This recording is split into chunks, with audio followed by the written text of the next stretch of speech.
اشر جو اب تک اکتایا بیٹھا نظر آتا تھا اس بات پہ ٹھہر گیا، بالکل شل۔ پھر ایک جھٹکے سے سیدھا ہوا۔ ملاقہ والا گھر؟ سن باؤ کا گھر؟ اس کا دماغ بھگ سے اڑ گیا۔ سن باؤ؟ عثمان الجھا۔ سن باؤ یعنی 3 خزانے؟ وہ سن باؤ والا گھر؟ آبنگ اس کو بیچ کے چیئرمین کا الیکشن لڑنا چاہتا ہے۔ اس کا دماغ بھگ سے اڑ گیا۔ کیا بہت قیمتی گھر ہے وہ سر؟ قیمتی؟ اشر کو ٹھنڈے پسینے آنے لگے تھے۔ وہ آبنگ کے والد کا ان کے لیے آخری تحفہ تھا۔ وہ گھر قدیم ہے، تاریخی ورثہ، صدیوں پہلے کسی چینی سفارتکار کی ملکیت تھا۔ اس کا نام پتہ نہیں کیا تھا، مگر اس کو سن باؤ، 3 خزانے، 3 نگینے کہتے تھے۔ آبنگ کے والد نے سستے داموں یہ ساری زمین لی تھی۔ کچھ عرصے بعد کاکا کو معلوم ہوا کہ یہ سن باؤ کا ویئر ہاؤس ہے جو وہ 600 سال پہلے استعمال کرتا تھا۔ کاکا نے اس کو احتیاط سے مرمت کروائی اور خوبصورت سا بنا دیا۔ تاریخی ورثے کی تصدیق بھی کروائی گئی۔ وہ گھر اگر نیلامی پہ چڑھا دیا جائے تو تاریخی نوادرات کے دیوانے امیر لوگ اس کو کروڑوں بلکہ اربوں میں خریدیں گے۔ آبنگ کو پھر پیسے کی کبھی کمی نہیں ہوگی۔ اس نے پریشانی سے کہتے ہوئے ٹائی ڈھیلی کی۔ رنگت اڑ چکی تھی۔ وہ گھر فاتح کو عزیز تھا، اتنا عزیز کہ کبھی سوچا بھی نہ تھا کہ وہ اس کو بھی بیچ سکتا ہے۔ میرے لیے کیا حکم ہے سر؟ اشر چند لمحے سوچتا رہا، پھر خود کو سنبھال کے بولا، تم وان فاتح کے ساتھ رہو، کسی سائے کی طرح اس کی ہر حرکت کی خبر مجھے کرو۔ تمہیں ماہانہ اتنا پیسہ میں اسی لیے دیتا ہوں کیونکہ تمہارا اصل باس میں ہوں۔ اب جاؤ۔ تحکم سے اسے جانے کا اشارہ کیا۔ موڈ خراب ہو گیا تھا۔ عثمان دروازے تک پہنچا کہ وہ بولا، رکو۔ آواز بدلی ہوئی تھی۔ عثمان چونک کے پلٹا تو دیکھا اشر کی آنکھوں میں چمک تھی، جیسے کچھ نیا سوچ رہا ہو۔ ایک کام تو تم آج بھی کر سکتے ہو۔ ایڈم باہر ستون کی اوٹ میں کھڑا تھا جب اشر کے آفس کا دروازہ کھلا۔ باہر نکل کے تیزی سے اپنا رین کوٹ اٹھانے والا عثمان ہی تھا۔ ایڈم نے اخبار مزید سامنے پھیلا لیا۔ عثمان متوجہ نہ تھا، وہ جلدی میں لگ رہا تھا، سیدھا آگے بڑھتا گیا۔ ایڈم کا ذہن شل تھا۔ وہ وان فاتح کو کیسے بتائے گا کہ نہ تالیہ مراد ہے وہ ہے جو وہ خود کو کہتی ہے، نہ عثمان اس کے ساتھ مخلص ہے۔ بیک وقت 2 لوگوں پہ الزام سے تو لگے گا ایڈم خود عثمان کی جگہ لینا چاہتا ہے، مگر ماں کا کام؟ ایک نئی الجھن نے الجھنوں کے ہجوم سے سر نکالا تو وہ گہری سانس لے کر رہ گیا۔ پہلے اسے ماں کا کام کرنا تھا۔ کچھ دیر بعد اشر لفٹ میں سوار ہوا نیچے آ رہا تھا، مصروف، بے نیاز سا۔ لفٹ کے دروازے لابی پہ جا کر کھلے تو وہ باہر نکلا، پھر یکا یک رک گیا۔ سامنے سے بارش میں بھیگتا ایڈم آتا دکھائی دے رہا تھا۔ انداز سے لگتا تھا وہ ابھی ابھی عمارت میں داخل ہوا ہے۔ سر ہانپتا کانپتا اس کے پاس پہنچا تو اشر نے ابرو بھینچ کے ناگواری سے اسے دیکھا۔ کیا ایک چھتری تک نہیں ہے تمہارے پاس؟ جلدی میں تھا سر، عثمان صاحب کو اپنی والدہ کے پاس جانا پڑا۔ پیچھے وان فاتح کو اٹینڈ کرنے کے لیے کوئی نہیں ہے، مجھے جلدی واپس جانا ہے، مگر آپ سے ضروری بات کرنی تھی۔ گو کہ اشر کو پرواہ نہ تھی کہ عثمان کو کوئی دیکھ سکتا ہے، کیونکہ عثمان اپنی حفاظت کرنا جانتا تھا، مگر ایڈم کے انداز سے لگتا تھا وہ اپنی ہی دھن میں ہے، نا واقف، بے وقوف۔ اشر نے گھڑی دیکھی اور پھر جبراً رکتے ہوئے بولا، جلدی بولو۔ سر میری والدہ کو نوکری چاہیے، کسی اچھے گھرانے میں ملازمہ رکھوا دیں ان کو، انہوں نے اصرار کیا ہے۔ عزت نفس پہ پیر رکھ کے اس نے کہہ دیا، وہ صفائی ستھرائی گارڈننگ سب کام جانتی ہیں، اور کھانا پکانا جانتی ہیں، خاص چینی طرز کا کھانا۔ اشر تیزی سے بولا تو ایڈم رکا، پھر جٹ سر ہلایا۔ ہر قسم کا کھانا بنا لیتی ہیں وہ، ملے، انڈین، چینی۔ میں نے ابھی شام کو گھر میں پارٹی رکھنے کا فیصلہ کیا ہے۔ صرف چند چینی دوست مدعو ہوں گے۔ اگر تمہاری ماں بہترین چینی کھانا بنا سکتی ہے تو اس کو میرے گھر لے جاؤ اور کچن اس کے حوالے کر دو۔ اگر مجھے کوئی شکایت نہ ملی تو میں اس کو کہیں شیف رکھوا دوں گا۔ پھر ہاتھ جلا کے ہٹنے کا اشارہ کیا تو ایڈم ہکا بکا سا ہٹ گیا۔ شکریہ سر، پیچھے سے بوکھلا کے پکارا، مگر اشر اپنے گارڈ سمیت آگے بڑھ گیا تھا۔ ایڈم لابی میں اکیلا کھڑا رہ گیا۔ تھوڑی دیر پہلے مجھے اشر پہ غصہ تھا کہ وہ فاتح کے ملازم سے خفیہ تعلق کیوں رکھے ہوئے۔ لابی میں آتے جاتے سوٹڈ بوٹڈ امیر لوگوں کو دیکھتے ہوئے سوچنے لگا، مگر میں نے اپنا کام کہتے دیر نہیں لگائی، کیا میں بھی سیاست سیکھنے لگا ہوں؟ پھر سر جھٹکا۔ نوکری کے لیے سفارش کروانا بری بات نہیں، کوئی جھوٹ نہیں بولا، چوری نہیں کی، محنت مزدوری کر کے پیسے کمانا چاہتے ہیں ہم، اگر یہی سیاست ہے تو بری چیز نہیں ہے یہ۔ حالم کا خوبصورت اور اونچا گھر اس دوپہر خاموش پڑا تھا۔ بارش رک چکی تھی اور لان کی گھاس پانی سے بھوجل تھی۔ تالیہ نے کار پورچ میں روکی اور خاموشی سے باہر نکلی۔ وہ بھیگی ہوئی لگ رہی تھی۔ شاید وہ اسرا کے گھر سے واپسی پہ وہیں کار روک کے باہر نکل کے بارش میں کھڑی رہی تھی۔ سنہرے بالوں سے موٹے موٹے پانی کے قطرے ٹپک رہے تھے۔ وہ ان میں انگلیاں چلاتی دروازے کی طرف آئی۔ میں نے آج 2 چیزیں دریافت کی، سنو گی تو داد دو گی۔ دروازہ کھولا تو سامنے لاؤنج کے صوفے پہ پھیل کے بیٹھی بھاری بھرکم داتن دکھائی دی۔ سینے پہ پیالہ رکھے اس میں سے اخروٹ نکال نکال کے کھاتی بھی جا رہی تھی۔ پوچھو کون سی 2 چیزیں؟ تالیہ اندر آئی، دروازہ بند کیا، جوتے اتارے، ریک سے نرم چپل نکال کے پہنے، چہرہ جھکا ہوا اور خاموش تھا۔ داتن نے بے چینی سے چند لمحے انتظار کیا۔ چونکہ مشرقی لڑکی کی خاموشی ہاں تصور کی جاتی ہے، اس لیے میں سمجھ گئی ہوں کہ تم میری دریافت جاننے کے لیے بے چین ہو، سو تمہارے پوچھے بغیر ہی بتائے دیتی ہوں۔ تالیہ نے پرس سٹینڈ پہ لٹکایا اور کچن تک آئی۔ ایک الماری کا پٹ کھولا، اندر سے سفید تولیہ نکالا۔ جانتی ہو سمی کو کیسے معلوم ہوا کہ اشر محمود نے تمہاری تحقیقات کروائی ہیں؟ میں نے صرف سمی کے شناختی کارڈ نمبر سے اس کا ایڈریس معلوم کروایا تو پتہ چلا وہ اشر کے آفس میں کام کرتا ہے، یعنی ڈائریکٹ رملی، اشر کا مینیجر کے نیچے۔ تالیہ نے کمر موڑی اور سر جھکا دیا، پھر گیلے بالوں کو تولیہ میں لپیٹ کے سیدھی کھڑی ہوئی۔ سمی کا تعلق منی لانڈرنگ گروہ سے تھا اور وہ کئی سالوں سے اشر کے پاس ہی کام کر رہا ہے۔ عین ممکن ہے کہ اشر بھی اسی کام میں ملوث ہو۔ منی لانڈرنگ کر کے ہی بنائی ہوگی اشر اور اس کے باپ نے اتنی بڑی جائیداد۔ اب دوسری دریافت کا پوچھو۔ تالیہ سر نواڑے بالوں کو تولیے سے رگڑ رہی تھی۔ خاموش، بالکل خاموش۔ ہاں ہاں، میں جانتی ہوں تم مزید جاننے کے لیے بے چین ہو۔ تجسس تمہارے اندر ابل رہا ہے، اس لیے تمہیں انتظار کیوں کرواؤں؟ اتنی ظالم تو نہیں ہوں میں، بتا ہی دیتی ہوں۔ وہ مٹھی بھر اخروٹ پھانکتے ہوئے جلدی جلدی جوش سے بتانے لگی اور تالیہ خاموشی سے بال خشک کرتی رہی۔ اس کویتی شیخ کا ملازم نوفل شیخ بن کے جب اسرا سے ملا تو اسرا یا فاتح تو نہیں جانتے تھے کہ اصلی شیخ کی شکل کیا ہے، لیکن اشر تو ساتھ تھا۔ اس نے اسرا کو نہیں بتایا کہ یہ اصلی شیخ نہیں ہے۔ نہ جب تم نے ڈائننگ ہال میں شیخ کو کال ملائی تب اشر نے شیخ سے واقفیت ظاہر کی، لیکن یہ دیکھو۔ صوفے سے کاغذ اٹھا کے لہرایا۔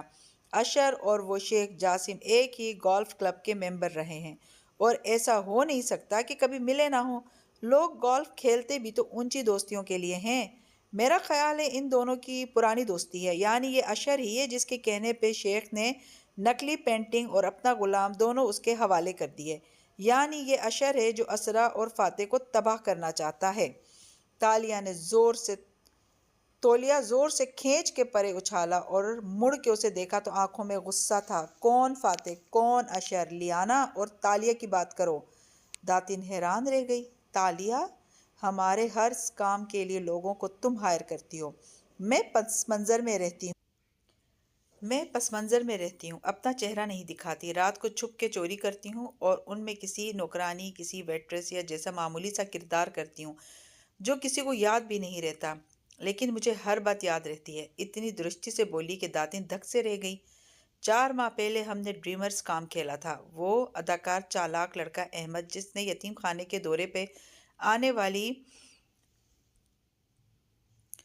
امیر انڈونیشین خاتون کے سامنے پیشن گوئی کی اور پھر ہم نے اس کو ڈرا کے اس سے مزید پیشن گوئیوں کے لیے پیسے بٹورے تھے۔ کچھ یاد آیا؟ داتن کے کھلے لب بند ہو گئے۔ اس نے نظریں جھکا لیں۔ تمہیں پتہ چل گیا؟ نہیں چلنا تھا کیا؟ وہ دبا دبا سے چلائی۔ تم میری طرف ہو یا میرے مخالف ہو؟ داتن، کیوں تم نے اسرا کو اسی دن ڈرانا چاہا جب وہ مجھے گھر بلا رہی تھی؟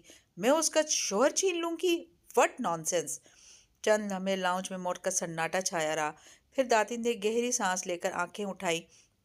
میں نے یہ نہیں کہا تھا کہ تم اس کا شوہر چھین لو گی، اتنا کہا تھا کہ تم اس کو اسرا کی دنیا سے دور لے جاؤ گی، اور یہ سب تمہارے خواب کہتے ہیں تالیہ، وہ 2 دریاؤں والا خواب، اس کا یہی مطلب ہے۔ مگر تالیہ نفی میں سر ہلاتی غصے سے ٹہلنے لگی تھی۔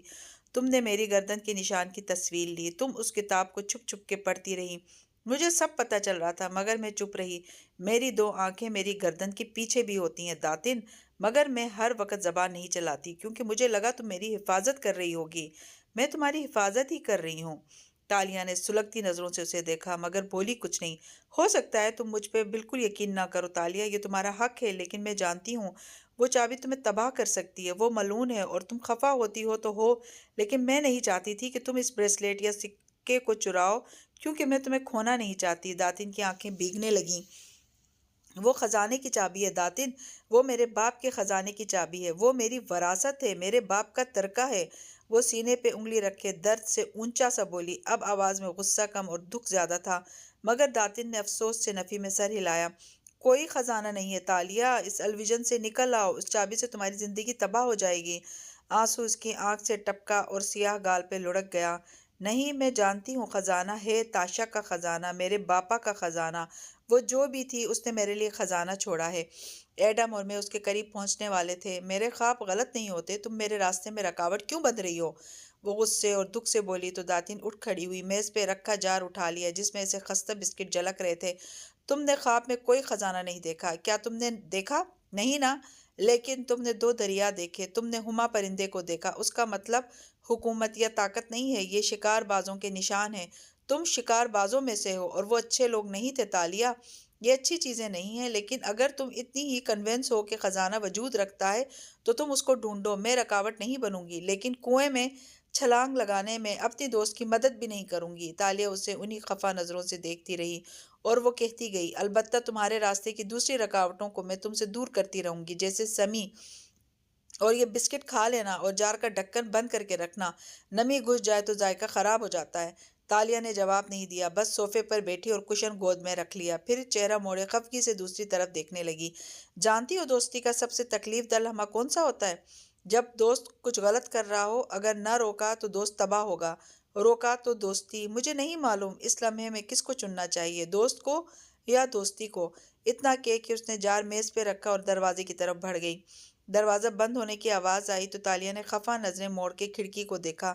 داتن باہر لان عبور کرتی نظر آ رہی تھی۔ وہ چند لمحے بیٹھی رہی، ایک دو دفعہ جار کو تندی سے دیکھا بھی، پہلے اپنے بیٹے کو دینے لگی ہوگی، پھر آخری وقت ارادہ بدل کے مجھے یاد کیا ہوگا اور منہ موڑ لیا۔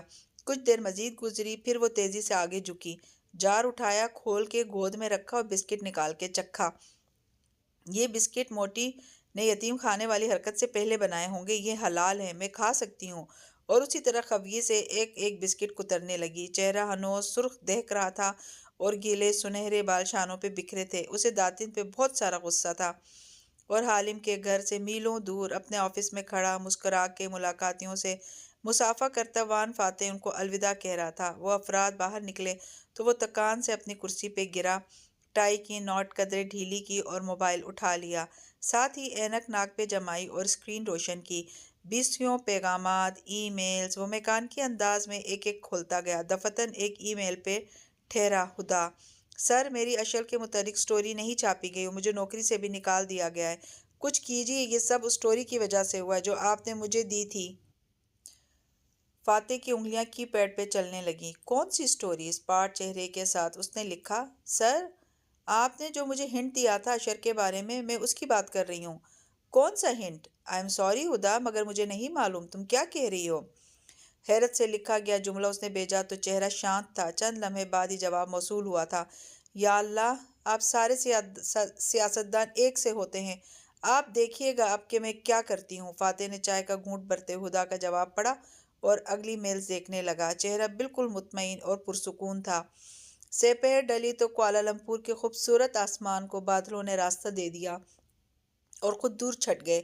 خوشگوار ٹھنڈی شام اونچی عمارتوں والے شہر پہ اترنے لگی۔ ایسے میں اشر محمود کے شاہانہ قلعے میں اچانک منعقد کی جانے والی دعوت کے ہنگامے جاگنے لگے۔ سرخ رنگ جو چینیوں سے منسلک تھا، لان میں، کیٹرنگ میں، ہر جگہ نظر آ رہا تھا۔ اندر قلعے کے کچن میں جھانکو تو چند باوردی ملازم کام کرتے دکھائی دے رہے تھے۔ اشتہا انگیز کھانوں کی مہک سارے میں پھیلی تھی اور ایک کاؤنٹر کے ساتھ کھڑی ایڈم کی ماں ایپرن، ٹوپی اور دستانے پہنے طعام سے سجی ایک ڈش کو سجانے میں مصروف تھی۔ چند میل دور وان فاتح کی رہائش گاہ پہ بھی شام اترنے کو بے تاب نظر آتی تھی۔ اپنے کمرے کے ڈریسر مرر کے سامنے کھڑا فاتح اپنے عکس کو دیکھتا ٹائی کی نوٹ باندھ رہا تھا۔ ایک نظر گھڑی پہ بھی ڈالی، دیر ہو رہی تھی۔ تبھی دروازہ دھاڑ سے کھلا اور اسرا آندھی طوفان کی طرح اندر آئی۔ فاتح نے ایک نظر عکس میں اسے اپنے عقب میں دیکھا۔ وہ زرد لباس، میک اپ اور جوڑے میں تیار نظر آتی تھی، مگر چہرہ غصے سے لال بھبوکا ہو رہا تھا۔ ایش کا فون آیا تھا۔ فکر نہ کرو، ہم وقت پہ پہنچ جائیں گے، میں ابھی تو گھر آیا ہوں۔ ٹائی کو بل دے کر باہر نکالتے وہ سادگی سے بولا۔ تم کس کی سائڈ پہ ہو فاتح؟ وہ بھوکی شیرنی کی طرح اس کے دائیں طرف آ کے غرائی، دونوں ہاتھ کمر پہ رکھے ہوئے تھے۔ بارسن نیشنل کی وہ آئینے کی طرف متوجہ رہا۔ تو اگر میرے بھائی کا لحاظ نہیں کرنا تھا تو بارسن نیشنل کے رکن کا تو کر لینا تھا۔ تم نے کیسے صحافی سے کہہ دیا کہ وہ اشر کے خلاف خبر چلائے؟ وہ درد سے دبا دبا چلائی۔ میں نے کسی کو کوئی خبر لگانے کو نہیں کہا۔ اس نے گھڑی اٹھائی اور کلائی میں باندھنے لگا۔ مگر تم نے اسے ذلیل کرنے کی کوشش کی فاتح۔ اس کی آنکھیں سرخ انگارہ ہو رہی تھیں۔ ایک خبر کسی کو ذلیل نہیں کر سکتی اسرا۔ میرے بارے میں ہر شام ایک سے زیادہ خبریں لگتی ہیں۔ گھڑی بند کر کے اس نے کف لنکس اٹھائے۔ عیش کے ایمبیشنز خاک میں مل سکتے تھے فاتح، اور میرے عزائم، میرے گولز۔ وہ کف لنک پہنتے ہوئے چہرہ موڑ کے سنجیدگی سے اسے دیکھنے لگا۔ میں کہہ چکی ہوں تم چیئرمین کا الیکشن نہیں لڑو گے اور ہم نیلامی کے بعد یہاں سے چلے جائیں گے۔ اگر کہنے سے فیصلے ہو جاتے ہیں تو چلو میں بھی کہہ دیتا ہوں۔ دوسرا کف لنک آستین پہ نتھی کرتے ہوئے نظریں اسرا پہ جمائے بولا، پچھلے 6 ماہ سے جو اشر کے دوستوں نے اس کا دماغ خراب کر کے اسے میرے خلاف اٹھنے پہ مجبور کیا ہے نا، اور تب سے مجھے ہر طرف جو مالی خسارہ ہو رہا ہے نا، کبھی میرے شیئرز ڈوب جاتے ہیں، کبھی مجھے مقدموں میں پھنسا کے کلاش کیا جاتا ہے، کبھی مال میں میری دکانوں کو آگ لگ جاتی ہے۔ یہ مت سمجھو کہ مجھے معلوم نہیں ہے کہ یہ کون کر رہا ہے۔ اگر میں اب تک خاموش تھا تو اس لیے کہ مجھے امید تھی اشر پلٹ آئے گا، لیکن وہ مجھے اس نہج پہ لے آیا ہے کہ مجھے اس کو ایک پیغام دینا پڑا ہے۔ وہ یہ مت سمجھے کہ میرے پاس پیسے نہیں ہے تو میں الیکشن کمپین نہیں چلا سکتا۔ میں کسی سے بھیک نہیں مانگوں گا مگر الیکشن بھی لڑوں گا۔ فاتح کے پاس ہمیشہ پلان ہوتا ہے، اور تم آج آخری دفعہ سن لو۔ تمہیں نیلامی کرنی ہے اپنی آرٹ کلیکشن کی تو شوق سے کرو۔ امریکہ جانا ہے، میرے بچوں کو بھی لے کر جانا ہے تو تم جاؤ۔ میں ملیشیا کو چھوڑ کے نہیں جاؤں گا۔ اب تمہیں کچھ اور کہنا ہے یا ہم پارٹی میں جا رہے ہیں؟ وہ جیسے چبا چبا کے سختی سے بولا تھا۔ اسرا محمود بالکل چپ ہو گئی۔ وان فاتح کو کبھی کبھار بہت شدید غصہ آتا تھا، اور ایسے وقت پہ اسرا کو لگتا وہ ہر ایک کو چھوڑ سکتا ہے، بے نیاز سرد مہر۔ مجھے تمہارا جواب چاہیے اسرا۔ تمہیں میرے ساتھ رہنا ہے یا امریکہ جانا ہے؟ وہ اسی غراہٹ کے ساتھ پوچھ رہا تھا۔ چپتی ہوئی آنکھیں اسرا پہ جمی تھیں۔ اسرا نے خود کو سنبھالا۔ چہرے کی سرخی قدرتی طور پہ کم ہوتی گئی۔ کیا تمہیں لگتا ہے مجھے تمہارے خوابوں کا احساس نہیں ہے؟ یہ میری بات کا جواب نہیں اسرا۔ اور سیاسی بیوی نے گہری سانس لی اور اس کی کوہنی تھامی۔ اچھا ٹھیک ہے، غصہ مت کرو، ہم نہیں جائیں گے امریکہ۔ تم جو کرنا چاہتے ہو کرو۔ وہ ٹھنڈی پڑ گئی اور رسان سے اسے ٹھنڈا کرنے لگی۔ مگر مجھے نیلامی کرنے دو۔ نیلامی کے پیسوں سے تمہارے فنڈز کا انتظام ہو جائے گا۔ میں نے تمہاری ہر سیاسی مہم میں حصہ لیا ہے، ہمیشہ۔ اس دفعہ بس میں خوفزدہ ہوں فاتح، ورنہ مجھے تمہارے پیسوں کی نہیں، تمہارے سپورٹ کی ضرورت ہے۔ بیوی کو معلوم ہوتا ہے شوہر کو ٹھنڈا کیسے کرنا ہے اور اسے کون کیسے کرنا ہے۔ فاتح ٹھنڈا پڑ گیا تھا۔ کف لنک ابھی تک اس کے ہاتھ میں تھا۔ اسرا نے نرمی سے اس سے لیا تو اس نے مزاحمت نہیں کی۔ ایسا سوچنا بھی نہیں کہ میں کبھی تمہیں چھوڑ کے جا سکتی ہوں۔ وہ کف لنک دل جمی سے اس کے کف پہ پہنانے لگی۔ اگر یہ تمہارے لیے اتنا ہی ضروری ہے تو میں تمہارے ساتھ ہوں۔ تم جیتے، بات ختم، ٹھیک؟ فاتح بس آنکھیں چھوٹی کیے سے غور سے دیکھتا رہا، گویا یقین کرے یا نہ کرے۔ پھر اس نے یقین کرنے کا فیصلہ کر لیا۔ ہلکا سا مسکرایا اور سر کو خم دیا۔ تھینک یو، میں کار میں تمہارا انتظار کر رہا ہوں۔ پھر کوٹ کو کندھوں پر برابر کیا اور سیل فون اٹھا کے باہر کی طرف بڑھ گیا۔ دروازہ کھلا تھا، وہ اسے عبور کر کے لاؤنج میں آیا تو ایک دم ٹھٹکا ماتھے پر بل پڑے۔ سامنے بڑے صوفے پہ ٹانگ جمائے سنہرے بالوں والی لڑکی بیٹھی تھی، سرخ چھوٹی آستین کے چینی طرز کی لمبی میکسی میں ملبوس۔ اس نے میک اپ کچھ ایسا کر رکھا تھا کہ شکل چینیوں کی طرح لگ رہی تھی۔ ملے لوگوں کے نقوش بھی چینیوں سے ملتے ہیں مگر رنگت گندمی مائل یا سانولی ہوتی۔ تالیہ البتہ کافی گوری گلابی سی تھی۔ فاتح کو دیکھ کے وہ سادگی سے مسکرائی اور اٹھ کھڑی ہوئی، سر کو خم دیا۔ السلام علیکم۔ وعلیکم السلام، تم ادھر؟ وہ حیران ہوا اور اسے کچھ برا بھی لگا۔ مسز اسرا نے ایمرجنسی میں بلوایا تھا، وہ اسی پارٹی میں مجھے ساتھ لے جانا چاہتی تھیں۔ وہ اس کی ناگواری دیکھ کے ذرا پھیکی پڑی، پھر جبرن مسکرائی۔ وہ آگے بڑھ گیا تو وہ بے اختیار بول اٹھی، کیا آپ بھی اس پارٹی میں جا رہے ہیں؟ فوراً زبان دانتوں تلے دبائی۔ کیا صبح والی بے عزتی کافی نہیں تھی تالیہ؟ مگر یہ دل کیا کیا کروا دیتا تھا۔ ظاہر ہے، وہ بے نیازی سے کہتا آگے بڑھ گیا۔ سی یو توانکو، پھر ملتے ہیں میرے محترم۔ لبوں سے بے اختیار پھسلا تھا، بنا کسی ارادے، کسی سازش، کسی سوچ، کسی مطلب کے۔ اس لفظ پہ فاتح ٹھہرا، گردن موڑ کے اسے دیکھا۔ وہ سامنے سے آتی اسرا کی طرف بڑھ گئی تھی اور اب مسکرا کے اس سے مل رہی تھی۔ سنہرے بال چہرے کی ایک طرف ڈال رکھے تھے اور کانوں سے سرخ آویزیں لٹک رہے تھے۔ اسرا مسکراتے ہوئے اسے اشر کی پارٹی کا بتا رہی تھی جس پہ اشر نے اسے خاص الخاص مدعو کیا تھا۔ فاتح یوں ہی اسے دیکھے گیا۔ توانکو، وہ لفظ اتنی محبت اور عقیدت لیے ہوئے تھا کہ اس کی بازگشت لمحے بھر کو سارے گھر میں پھیل سی گئی۔ توانکو، میرے آقا، مائی لارڈ۔ بس ایک لمحے کے لیے فاتح نے اسے ذہن میں دہرایا، پھر سر جھٹک کے آگے بڑھ گیا۔ توانکو ایک قابل احترام ٹرم ہے جو ملے اللہ کے لیے بھی استعمال کرتے ہیں اور کسی محترم کے لیے بھی، جیسے میرے مالک، میرے آقا کہنا۔ ایڈم، باہر نکلتے ہی فاتح نے برے موڈ کے ساتھ ایڈم کو پکارا، تم میری کار چلاؤ، ہم پہلے جائیں گے۔ بیگم صاحبہ اپنی مہمان کے ساتھ دوسری کار میں آئیں گی۔ اس کا موڈ خراب ہو گیا تھا، وہ اتنی بری کیوں لگتی تھی اسے؟ ایڈم نے جٹ چابی تھام لی۔ راستے میں فاتح خفگی سے باہر دیکھتا رہا۔ وہ ہمیشہ سنبھلا ہوا اور پرسکون رہتا تھا سوائے جب اسے بہت زور کا غصہ آتا، لیکن یہ لڑکی ان دونوں میاں بیوی کی لڑائی کے وقت ان کے کمرے کے باہر بیٹھی تھی۔ یہ بات اسے بہت غیر آرامدہ کر رہی تھی۔ شاید صرف یہی بات تھی، یا شاید اس کو دیکھ کے آریانہ یاد آتی تھی۔ آریانہ کو وہ اچھی لگی تھی، اتنی کہ وہ کتنے ہی دن اس کے بارے میں باتیں کرتی رہی تھی۔ سنہرے بالوں والی تاشا آگا پوآ، ایک سوال پوچھوں سر؟ ایڈم کی آواز نے اسے سوچ سے باہر کھینچ نکالا۔ فاتح نے گہری سانس لے کر خود کو پرسکون کیا اور اس کی طرف متوجہ ہوا۔ پوچھو سر۔ کچھ دن اچھے گزرتے ہیں مگر کچھ دن ہمارے لیے برے گزرتے ہیں، دل خراب ہوتا ہے، وجہ کبھی پتہ نہیں ہوتی، کبھی ہوتی ہے۔ ایسے دنوں میں کیا کیا جائے؟ یہ سب تمہارے ہاتھ میں ہے۔ برے دنوں سے لڑنا سیکھو، اپنے دل سے پوچھو مسئلہ کیا ہے، غلطی کیا ہے، اور اس کا حل سوچ کے خود کو سکون کرنا سیکھو۔ جتنا زیادہ تم برے موڈ کے آگے ہتھیار ڈالو گے، اتنے ہر گزرتے دن کے ساتھ کمزور ہوتے جاؤ گے۔ جتنا اس سے لڑو گے، پرسکون رہو گے۔ سر، کبھی کبھی مسئلہ ہمارے کچھ عزیزوں کے ساتھ ہوتا ہے جن سے ہمارا خونی رشتہ نہیں ہوتا، مگر ان کے بارے میں دل فکر مند رہتا ہے۔ اگر ان کو کچھ غلط کرتے دیکھیں تو ان کو روکنے کا دل چاہتا ہے، مگر ان کی ناراضی سے ڈر بھی لگتا ہے۔ ایسے میں کیا کرنا چاہیے؟ تمہارا مطلب ہے کسی کے ساتھ کوئی انہونا سچ بولتے ہوئے تمہیں ڈر لگ رہا ہے؟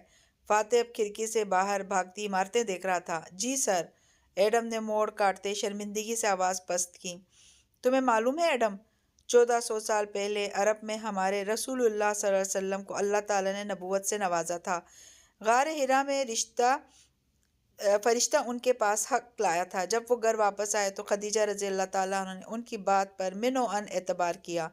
بات کتنی ہی انہونی کیوں نہ تھی، انہوں نے وہ کیا جو ایک اچھا دوست، ایک اچھا ساتھی کرتا ہے۔ اپنے پارٹنر کو کمفرٹ کیا، ہمت بندھائی، ان کو کہا کہ آپ کو اللہ کبھی ذلیل و رسوا نہیں کرے گا کیونکہ آپ غریبوں کی مدد کرتے ہیں، مصائب میں گھرے لوگوں کا سہارا بنتے ہیں۔ مشکل وقت میں اپنے ساتھی کو امید دکھائی، ان کی اچھائیاں ان کو یاد دلائیں اور ان کی بات پہ یقین کیا۔ جانتے ہو کیوں؟ کیوں؟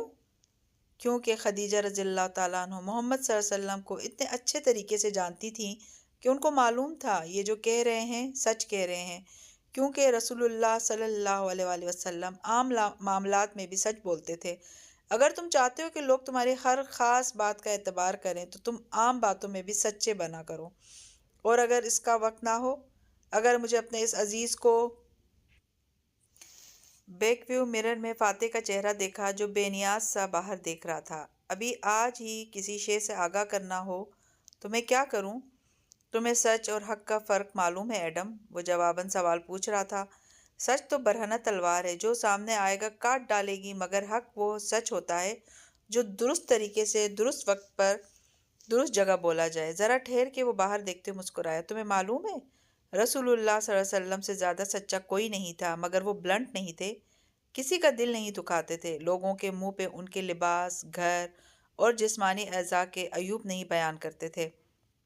انس رضی اللہ تعالیٰ عنہ بچے تھے جب رسول اللہ صلی اللہ علیہ وسلم کی خدمت میں گئے، 10 سال ان کے ساتھ رہے۔ کہتے ہیں آج تک رسول اللہ صلی اللہ علیہ وسلم نے ان کو نہیں ٹوکا کہ یہ کیوں کیا اور یہ کیوں نہیں کیا۔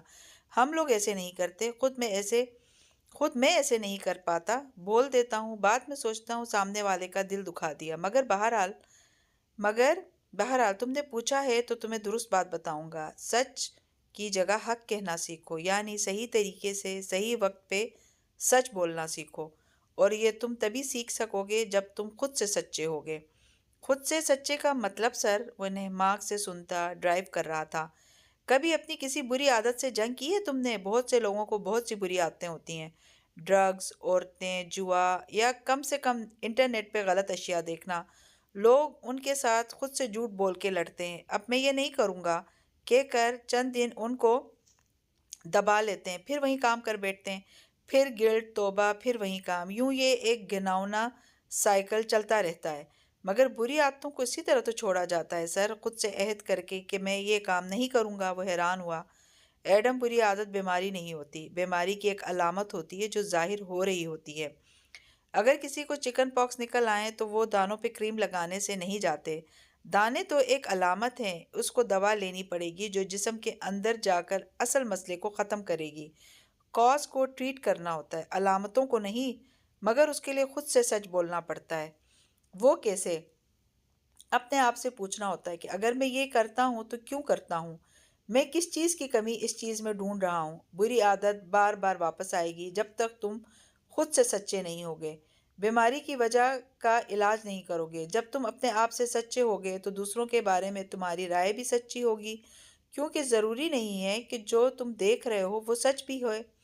یعنی ہمیں ایک دم سے مداخلت کرنے کے بجائے پہلے تصدیق کرنی چاہیے، پھر انصاف کی بنیاد پہ فیصلہ کر کے درست طریقے سے بات پہنچانی چاہیے، کیونکہ ہو سکتا ہے ہمیں مداخلت کی عادت کچھ زیادہ ہی ہو۔ اس نے گویا اعتراف کیا۔ فاتح نے جواب نہیں دیا، وہ ہر بات کا جواب نہیں دیا کرتا تھا۔ وہ بس کھڑکی کے باہر دیکھنے لگا۔ وہاں سڑک کے پار دور اونچی آسمان کو چھوتی عمارتیں دکھائی دے رہی تھیں۔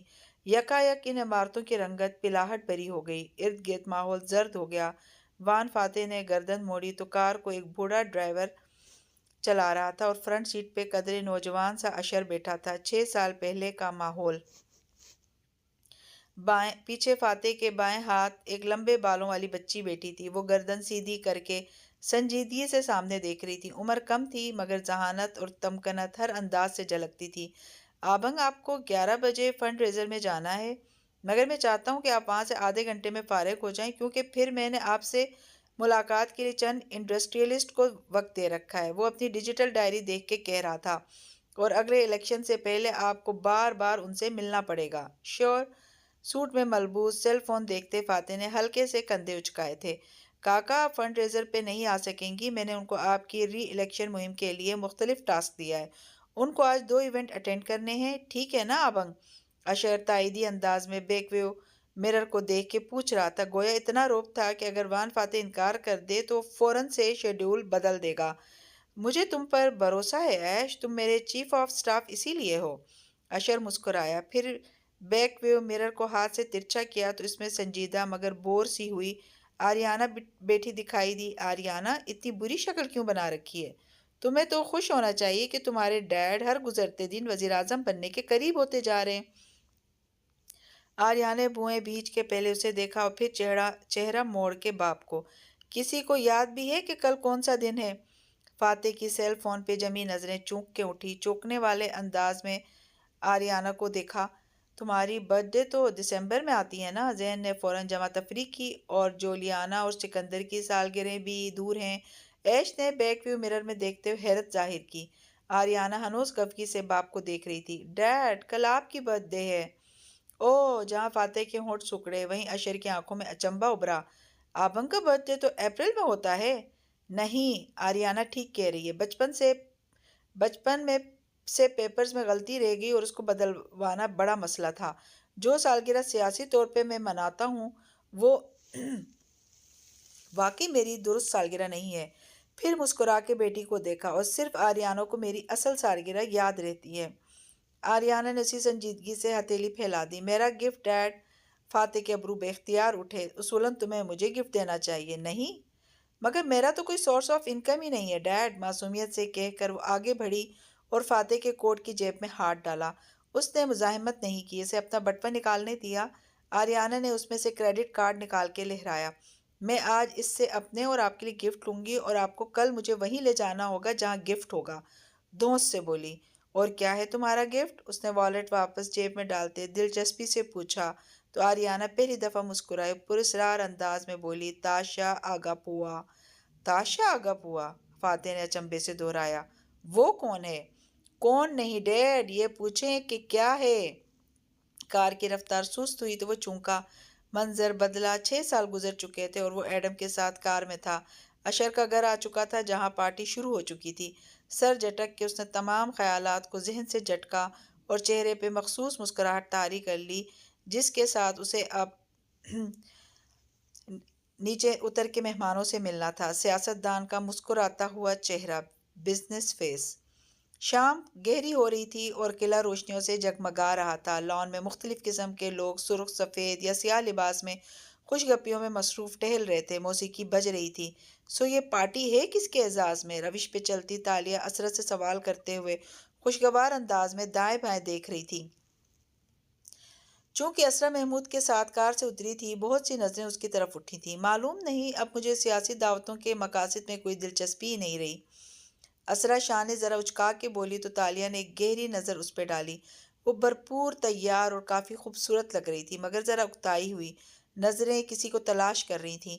ایک زمانے میں آپ سیاسی طور پہ بہت ایکٹیو تھیں۔ لوگ کہتے تھے وان فاتح کو اس کی بیوی کے سپورٹ نے وان فاتح بنایا ہے۔ تب آریانہ ہمارے پاس تھی۔ پھر اس نے گہری سانس لی اور ایک بے تاثر نگاہ تالیہ پہ ڈالی۔ تم خود کو کمفرٹیبل کر لو، میں عائش سے مل لوں۔ اور تالیہ کا جواب سنے بغیر آگے بڑھ گئی۔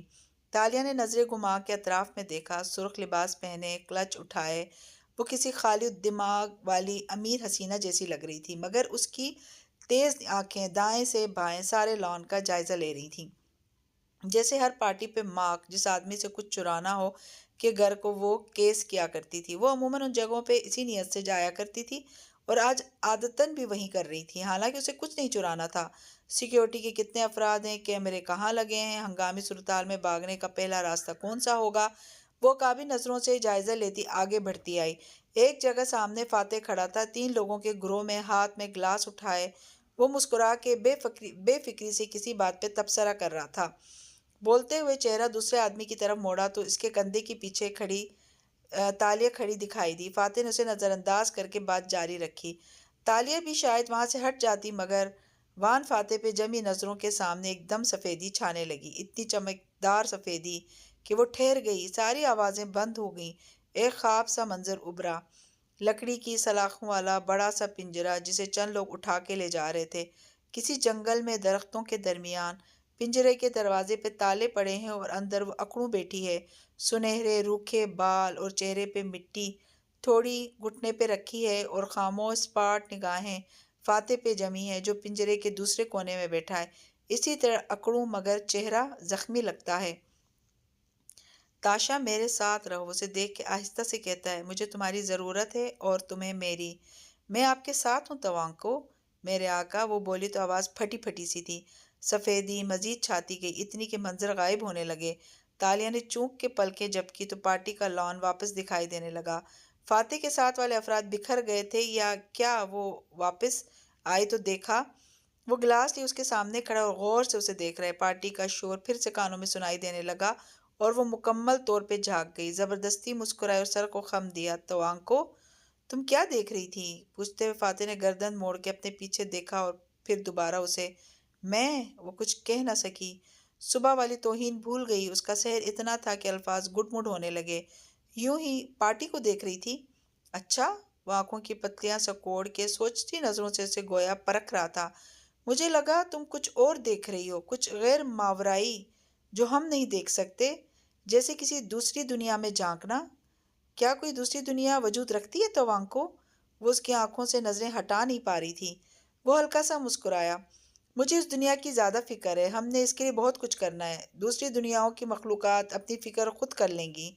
آپ نے کبھی کسی سے درخواست کی ہے توانکو کہ وہ آپ کے ساتھ رہے کیونکہ آپ کو اس کی ضرورت ہے؟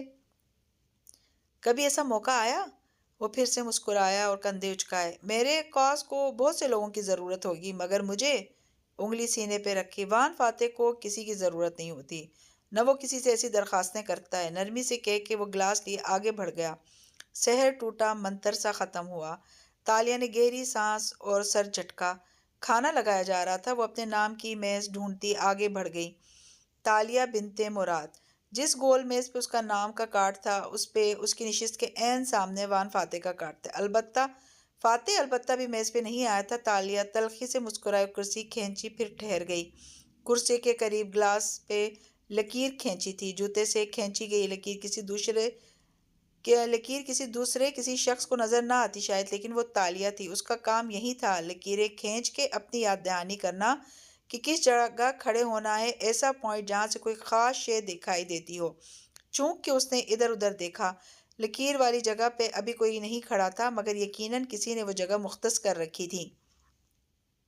وہ آہستہ سے اس جگہ پہ کھڑی ہوئی اور دھیرے دھیرے گھومنے لگی۔ یہاں سے کیا نظر آتا تھا؟ میں اس کی طرف گھومی تو سامنے وان فاتح کے نام کی خالی کرسی تھی۔ کون تھا جو فاتح کے سامنے کھڑا ہونا چاہتا تھا؟ وہ خاموشی سے اپنی جگہ بیٹھی، دماغ تیزی سے چل رہا تھا۔ ان سے فاصلے پہ بوفے ٹیبل کے قریب اشر کھڑا تھا، سفید کوٹ میں ملبوس، گلاس اٹھائے، وہ ہمیشہ کی طرح مسکراتا ہوا شاندار لگ رہا تھا۔ اسرا کے جلے بنے انداز پہ بھی اس کی مسکراہٹ نہیں جا رہی تھی۔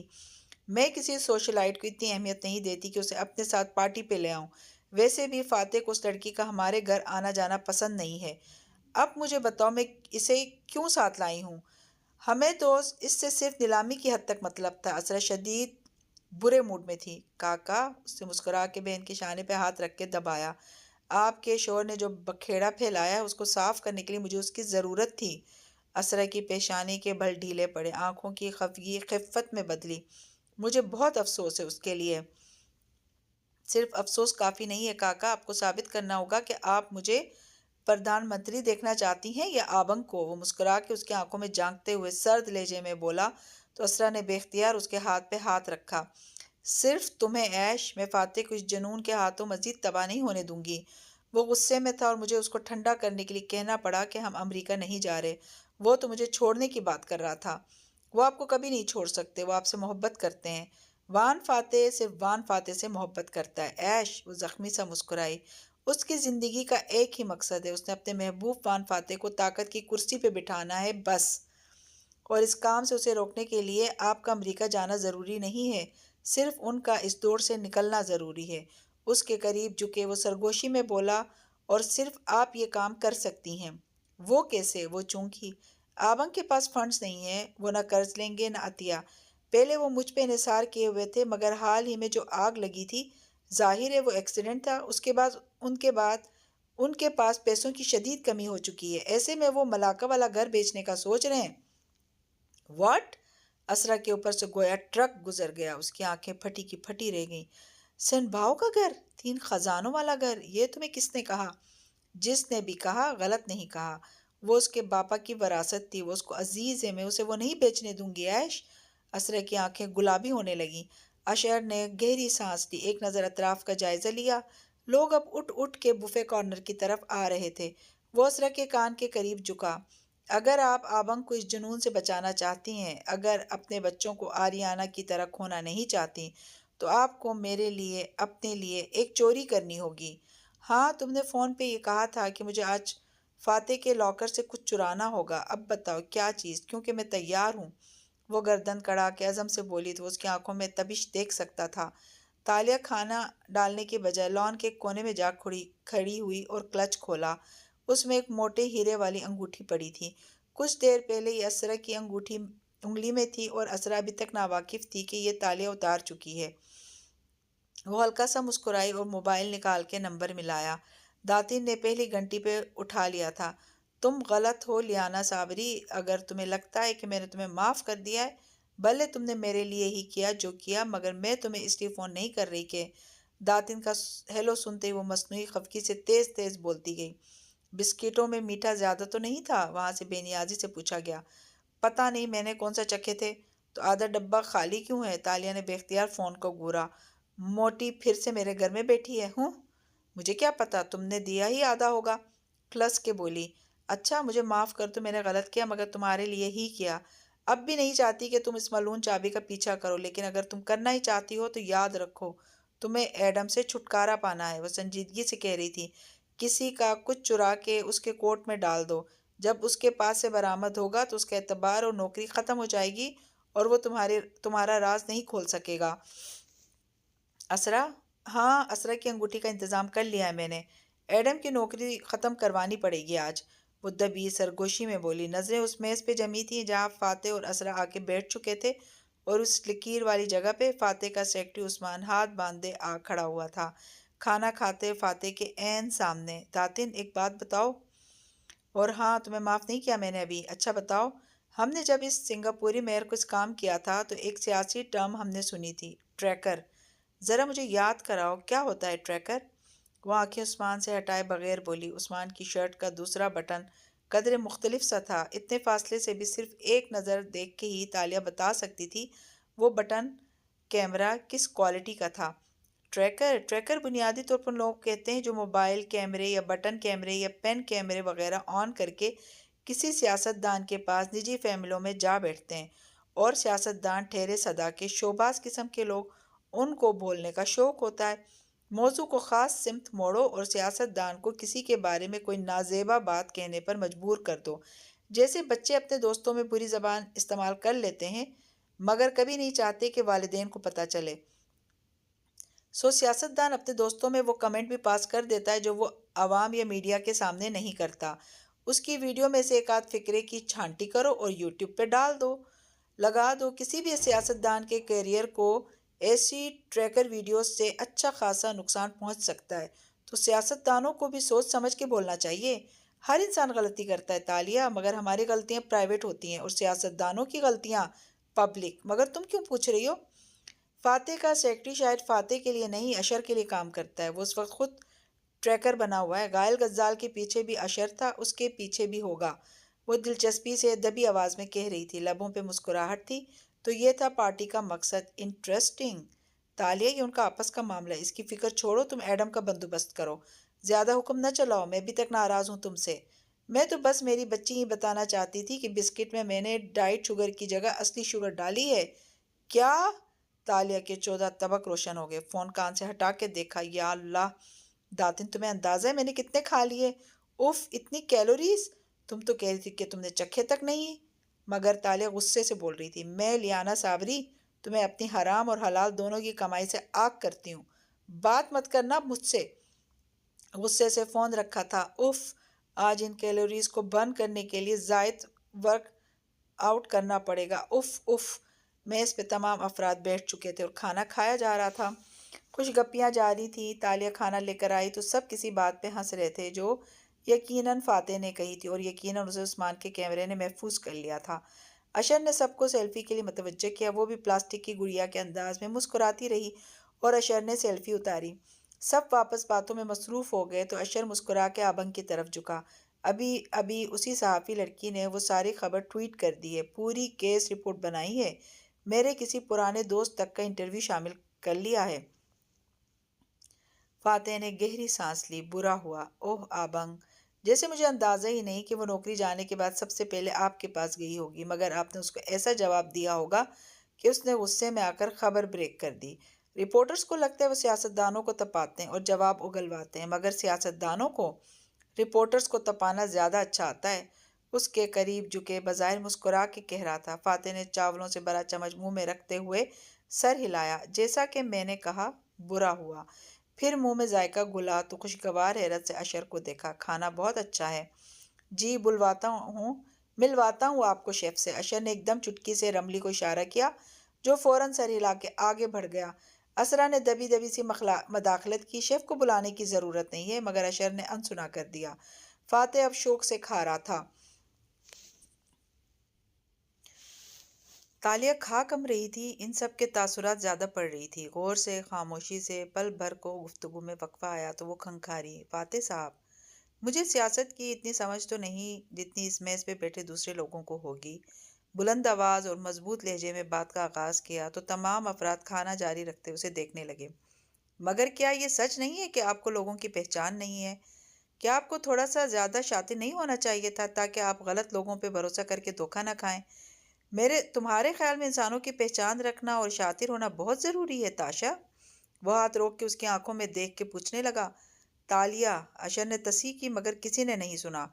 سیاست دان کے لیے تو بہت ضروری ہے سر، گھاگ اور شاطر ہونا۔ فاتح مدھم سا مسکرایا۔ سیاست دان کے لیے ہاں، مگر لیڈر کے لیے، ویژنری کے لیے جانتی ہو کیا ضروری ہے؟ نظریں تالیہ کی آنکھوں پہ تھی۔ ایک مقدس کاز کا ہونا، نظریے اور اصولوں کا ہونا۔ مجھے انسانوں کی پہچان یا شاطر پن کی ضرورت نہیں ہے، کیونکہ میرے پاس ایک کاز ہے، کہ مجھے اپنے ملک کو صوفیہ رحمان جیسے چوروں سے پاک کرنا ہے۔ تمہیں لگتا ہے کہ میں گھاگ نہیں ہوں اور لوگ مجھے دھوکہ دے کر چھوڑ جاتے ہیں، مگر میں اس چیز کو ایسے نہیں دیکھتا۔ آپ اسے کیسے دیکھتے ہیں؟ صبح والی توہین بلائے وہ بے خود سی اسے دیکھے گئی۔ میں جس آنکھ سے دنیا کو دیکھتا ہوں تاشا، وہ کہتی ہے کہ جو لوگ میرے کاز کے ساتھ مخلص ہوں گے وہ آخر تک میرے ساتھ رہیں گے، اور جو دھوکے باز، غیر مخلص، بددیانت لوگ ہیں وہ خود ہی ساتھ چھوڑتے جائیں گے، جیسے چھلنی سے کنکر چھن جاتے ہیں۔ وہ لمحے بھر کو بالکل لاجواب ہو گئی، مگر پھر کھنکھاری، مگر تب تک وہ لوگ آپ کو کتنا نقصان پہنچا چکے ہوں گے، یہ سوچا کبھی آپ نے؟ وہ مجھے اس لیے نہیں چھوڑ جاتے کیونکہ میں سادہ ہوں اور وہ مجھے دھوکہ دے ڈالنے میں کامیاب ہو جاتے ہیں۔ نہیں۔ وہ لقمہ چبانے کو رکا، پھر اسے دیکھتے ہوئے بات جاری رکھی۔ لوگ میرے ساتھ اپنے مفاد کے لیے اپنی مرضی سے آتے ہیں، کسی کا مفاد خود غرض ہوتا ہے، کسی کا بے غرض۔ جب وہ دیکھتے ہیں کہ وہ مجھے اور میرے نظریے کو نہیں بدل سکتے تو وہ مجھے چھوڑ جاتے ہیں۔ لیڈر بننے کے لیے شاطر ہونا ضروری نہیں ہوتا، نہ جھکنے والا کردار ہونا ضروری ہوتا ہے۔ اشر صاحب، گفتگو کو مخل رملی کی آواز نے کیا تو سب اس طرف متوجہ ہوئے۔ وہ ایڈم اور ایک ادھیڑ عمر سکارف والی عورت کو لا رہا تھا۔ عورت پرسکون اور سادہ لگتی تھی، البتہ ایڈم خفیف زدہ نظر آ رہا تھا۔ ماں کو ان لوگوں سے ملوانے کی کیا ضرورت تھی؟ خواہ مخواہ کی شرمندگی۔ مگر تالیہ دیکھ سکتی تھی کہ رملی نے ایڈم کو وہیں کھڑا کیا جہاں کچھ دیر پہلے عثمان کھڑا تھا۔ کل کو وان فاتح کی کوئی ٹریکر ویڈیو ریلیز ہوئی تو فوٹوگرافرز میں اس اینگل میں کون کھڑا نظر آئے گا؟ ایڈم، یعنی الزام ایڈم پہ لگایا جائے گا۔ واہ! تلخی سے سر جھٹکا۔ اچھا، یہ کھانا ایڈم کی والدہ نے بنایا ہے؟ اسرا نے حیرت سے اشر کو دیکھا تھا۔ وہ مسکرایا اور ایڈم کی ماں کو دیکھا۔ میں آپ لوگوں سے مسز محمد کا تعارف کروانا چاہتا تھا کیونکہ ان کو نوکری کی ضرورت ہے اور ان کا کھانا آپ چکھ ہی چکے ہیں، میری سفارش بھی ساتھ ہوگی۔ فاتح ابھی تک چاول کھا رہا تھا، قدرے بے نیاز سا، بس مسکرا کے ایک دفعہ دیکھا، پھر کھانے کی طرف متوجہ ہو گیا۔ دوسرے افراد نے سر ہلا کے توصیفی کلمات کہے۔ اسرا نے بھی بظاہر خوش دلی سے تعریف کی۔ تالیہ البتہ دلچسپی سے آدھی گھوم کے اس کی طرف متوجہ ہوئی۔ میں اپنے دوستوں میں پتہ کروں گی، کسی کو ضرورت ہوئی تو پہلا نام آپ کا تجویز کروں گی، مسز محمد۔ کھانا واقعی بہت اچھا ہے۔ ایک نظر قدرے خفیف سے کھڑے ایڈم کو بھی دیکھا۔ آپ کا شکریہ میڈم، عورت سادگی سے مشکور ہوتی نظر آئی۔ ایڈم کے بھی بس 2 دن رہ گئے نوکری کے، آگے کیا ارادہ ہے تمہارا ایڈم؟ اشر نے نرمی سے پوچھا۔ وہ ایڈم کے وہاں کھڑے ہونے کے دورانیے کو بڑھانا چاہتا تھا، سو بات کو طول دے رہا تھا۔ سر، میں نوکری ڈھونڈ رہا ہوں، اور اگر نوکری نہ ملی تو؟ میرے والد سٹور پہ کام کرتے ہیں، وہاں بیٹھ جاؤں گا۔ پھر وہ نظریں جھکا کے متانت سے بولا، سٹور میں بیٹھنے سے تو تمہارے مستقبل کے روشن ہونے کا کوئی امکان نہیں ہے۔ اشر ٹیک لگائے افسوس سے بولا تو سکارف والی عورت بول اٹھی، ایڈم کا مستقبل بہت روشن ہے اشر صاحب۔ اور یہ آپ کو کیسے پتا؟ تالیہ نے دلچسپی سے گفتگو میں مداخلت کی۔ ایڈم کے ساتھ اس کے تایا کی دعائیں ہیں۔ ابھی وہ اتنا بول پائی تھی کہ ایڈم نے بڑھا کے اسے دیکھا۔ نہیں ماں، اللہ کا واسطہ ان لوگوں کے سامنے نہیں۔ گھبرا کے آنکھوں میں منت کی، مگر ماں سب کو متوجہ دیکھ کے بات جاری رکھے ہوئے تھی۔ ایڈم کے تایا اس کے لیے بہت دعا کرتے تھے، ان کو سچے خواب بھی آتے تھے۔ مگر ایڈم کی آنکھوں کی منت دیکھ کے وہ چپ ہو گئی۔ کوئی خواب دیکھا تھا انہوں نے ایڈم کے بارے میں؟ تالیہ نے چونک کے بات پکڑی۔ ایبو کے پاس کوئی چارہ نہ تھا، وہ سادگی سے گویا ہوئی۔ جی میڈم، جب یہ بہت چھوٹا سا تھا تو انہوں نے اس کے بارے میں کوئی اچھا خواب دیکھا تھا۔ بتایا نہیں کبھی، بس ہر وقت دعا کرتے تھے کہ… یہاں پہ ایڈم نے مارے شرمندگی کی آنکھیں بند کر دیں۔ ایک دن آئے گا جب ایڈم محمد کو اللہ تعالیٰ زمین میں مدفن خزانوں کے راز بتا دے گا، اور اس دن ایڈم دنیا کے بڑے بڑے حکمرانوں اور بادشاہوں سے بھی زیادہ طاقتور ہوگا۔ اس میز پہ چند ممبرز پارلیمنٹ اور سینیٹرز اپنی بیویوں کے ہمراہ بیٹھے تھے۔ عثمان، رملی جیسے مضبوط نوکریوں والے لوگ بھی پیچھے کھڑے تھے، جن کی عام لوگ سیاستدانوں سے ایک ملاقات کے لیے منتیں کرتے تھے۔ ایسے طاقتور لوگوں کی میز پہ پہلے تو خاموشی چھا گئی، پھر اگلے ہی لمحے زور کا قہقہ بلند ہوا۔ فاتح بھی ہنسا تھا اور ایڈم شرم سے زمین میں گڑ گیا۔ سب نے اس بات کو انجوائے کیا تھا۔ آمین۔ قہقہ تھما تو تالیہ کی آواز گونجی۔ میز پہ یکدم خاموشی ہوئی، تمام گردنیں اس کی طرف مڑیں۔ وہ ایڈم کے ایبو کو دیکھ رہی تھی، صرف وہ نہیں ہنسی تھی۔ ثم آمین، وہ حوصلہ افزا انداز میں مسکرا کے ایبو سے کہہ رہی تھی۔ ایڈم نے بے یقینی سے نظر اٹھائی، اسے لگا تالیہ نے طنز کیا ہے، مگر اس کا چہرہ کسی بھی کھوٹ سے پاک لگ رہا تھا۔ آپ میرے معزز دوستوں کے کہہ کہے کا برا نہ منائیے گا، مگر یہ ایسا ناممکن بھی نہیں ہے مسز محمد۔ اس دنیا میں اگر لوگوں کو سچے خواب آ سکتے ہیں تو وہ سچ بھی ہو سکتے ہیں۔ اب اشر صاحب کے دادا کو ہی لے لیجئے، ہاتھ سے اشارہ کیا۔ وہ چائے کی پتی کا کام کرتے تھے، 8x10 کی چھوٹی سی دکان تھی، اور اب ان کا گھر دیکھیں۔ اشر اور اسرا دونوں کے ماتھے پر ایک جیسے بل پڑے۔ سینیٹرز زکری کو لے لیں، ان کے والد بجلی کے محکمے میں میٹر ریڈر تھے، اور یہ ممبر پارلیمنٹ لائق خنوی صاحب بیٹے ہیں جن کا کہکا سب سے اونچا تھا۔ یہ جوانی کے دنوں میں اخبار بیچا کرتے تھے، وہ بھی سائیکل پہ خود اپنے انٹرویو سے بتاتے ہیں، اور اب یہ انہی اخباروں کی سرخیوں میں آتے ہیں۔ اور وان فاتح کو ہی لے لیں۔ نظریں گھما کے فاتح کو دیکھا جو دوسروں کی طرف بھوئیں اکٹھی کیے اسے دیکھ رہا تھا۔ ان کے والد وکیل تھے، معزز تھے، خوشحال تھے اور عزت دار زندگی گزارتے تھے۔ فاتح نے برہمی سے فکر مکمل کیا، مگر تالیہ نے بات جاری رکھی۔ ان کے والد وکیل تھے، معزز اور خوشحال تھے، مگر کافی شاطر اور گھاگ بھی تھے، لوگوں کو خوش رکھتے تھے۔ مگر فاتح صاحب ایسے نہیں ہیں۔ اس سے یہ ثابت ہوتا ہے کہ انسان کے کردار اور قد کا تعین اس کے باپ کی وراثت نہیں، اس کی اپنی قسمت اور محنت کرتی ہے۔ وہ اٹھی اور کرسی پیچھے کی۔ سب اس کو ناگواری سے دیکھ رہے تھے، پہلو بدل رہے تھے، مگر کسی نے جواب دینے کی زحمت نہیں کی۔ میں چلتی ہوں، دعوت کا شکریہ اشر صاحب۔ پھر ٹھہری اور اسرا کو مخاطب کیا، آپ کی کرسی کے ساتھ ایک انگوٹھی پڑی ہے، کیا یہ آپ کی ہے؟ اسرا جو خفا لگ رہی تھی چونکی، گردن گھمائی، گھاس پہ انگوٹھی سامنے ہی دھمک رہی تھی، سر جھٹک کے اسے اٹھایا اور بادل نخواستہ بولی، تھینک یو تالیہ۔ تالیہ نے بھی ایک مصنوعی مسکراہٹ اس کی طرف اچھالی اور پرس اٹھائے آگے بڑھ گئی۔ ایڈم یک ٹک اسے دیکھ رہا تھا۔ ان سارے مصنوعی، اونچے، طاقتور لوگوں میں ایک وہیں قدرتی سی لگی تھی، ایک دم اس کی ڈھال بن کے آ گئی، اور جیسے اس کو کسی کموڈو ڈریگن سے بچا لے گئی ہو۔ اب وہ چلتی ہوئی لان میں آگے جا رہی تھی۔ میز بشر نے مسکرا کے کوئی اور بات چھیڑ دی، مگر ایڈم ادھر ہی دیکھ رہا تھا۔ راستے میں وہ عثمان سے ٹکرائی، مگر سنبھل گئی۔ عثمان نے معذرت کی تو وہ اٹس اوکے کہہ کے آگے بڑھ گئی۔ تب ایڈم کو یاد آیا کہ اس کی کار تو فاتح کے گھر کھڑی تھی، وہ گھر کیسے جائے گی؟ وہ اجازت لے کر اس کی طرف بھاگتا آیا۔ وہ گیٹ کے باہر کھڑی تھی، سرخ سڑک کنارے، سرخ لباس میں، کلچ اٹھائے، خاموش، گمسم۔ ایک دم گردن موڑ کے ایڈم کو دیکھا تو انگلی سے اشارہ کیا، یعنی ادھر آؤ۔